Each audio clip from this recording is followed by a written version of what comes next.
ಎಲ್ಲರಿಗೂ ನಮಸ್ಕಾರ. ಪ್ರಜಾಕಿರಣಕ್ಕೆ ಸ್ವಾಗತ. ರೈಲ್ವೆ ಮಾರ್ಗದ ಪಕ್ಕದಲ್ಲೇ ಆಸ್ತಿ ಖರೀದಿಸುವವರಿಗೆ ಇದೊಂದು ದೊಡ್ಡ ಸುದ್ದಿ ಆಗಿರುತ್ತೆ.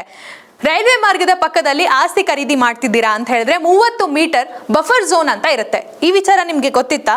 ಇದು ದೊಡ್ಡ ತಲೆನೋವಾಗುತ್ತೆ. ಇದನ್ನ ತಪ್ಪದೇ ಈ ವಿಡಿಯೋನ ನೋಡಿ. ಏನಿದು ವಿಚಾರ ಹೇಳ್ತೀನಿ ಕೇಳಿ. ರೈಲ್ವೆ ಮಾರ್ಗದ ಸುತ್ತಮುತ್ತ ಕೆಲವು ಪ್ರದೇಶಗಳಲ್ಲಿ ಪ್ರೊಟೆಕ್ಟೆಡ್ ಝೋನ್ ಅಂತ ಇರುತ್ತೆ.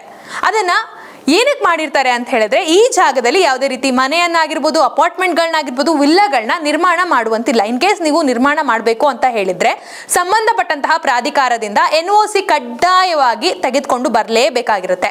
ಸೌತ್ ವೆಸ್ಟರ್ನ್ ರೈಲ್ವೆಯಿಂದ NOCಗೆ ತೆಗೆದುಕೊಂಡು ಅರ್ಜಿ ಏನಾದರೂ ನೀವು ಹಾಕಿದ್ರು ಅಂತ ಹೇಳಿದ್ರೆ ನಿಮ್ಮ ಸ್ವತ್ತಿಗೆ 5 ಮೀಟರ್ ಬಿಟ್ಟು ನಕ್ಷೆ ಮಂಜೂರಾತಿ ನೀಡೋದಕ್ಕೆ GBA ಅಥವಾ ಸಕ್ರಮ ಪ್ರಾಧಿಕಾರಕ್ಕೆ NOC ಅನ್ನ ಕೊಡಲಾಗುತ್ತೆ. ಆದ್ರೆ ಎಷ್ಟೋ ಜನರಿಗೆ ಈ ವಿಚಾರನೆ ಗೊತ್ತಿಲ್ಲದೆ ಅಲ್ಲಿ ಮನೆಯನ್ನ, ಸೈಟ್ಗಳನ್ನ ಖರೀದಿ ಮಾಡ್ಬಿಡ್ತಾರೆ.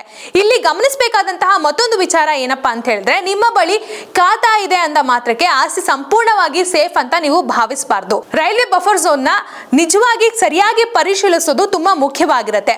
ಹಾಗಾಗಿ ಯಾವುದೇ ಪ್ರದೇಶಗಳನ್ನ, ಸೈಟ್ಗಳನ್ನ, ವಿಲ್ಲಾ ಅಥವಾ ಅಪಾರ್ಟ್ಮೆಂಟ್ಗಳನ್ನ ಖರೀದಿಸುವ ಮುನ್ನ ಬಫರ್ ಝೋನ್ ಇದೆಯಾ, ಅಗತ್ಯ NOC ದಾಖಲೆಗಳನ್ನ ಕಡ್ಡಾಯವಾಗಿ ಪರಿಶೀಲಿಸೋದು ತುಂಬಾ ಮುಖ್ಯ ಆಗಿರುತ್ತೆ. ಇಲ್ಲವಾದ್ರೆ ನಿಮ್ಮ ಕಷ್ಟ ಕಾಲದಲ್ಲಿ ಖರೀದಿ ಮಾಡಿದಂತಹ ಆಸ್ತಿ ಮುಂದೆ ಅದೇ ದೊಡ್ಡ ಸಮಸ್ಯೆಯಾಗಿ ನಿಮ್ಮ ಮುಂದೆ ನಿಲ್ಬಹುದು.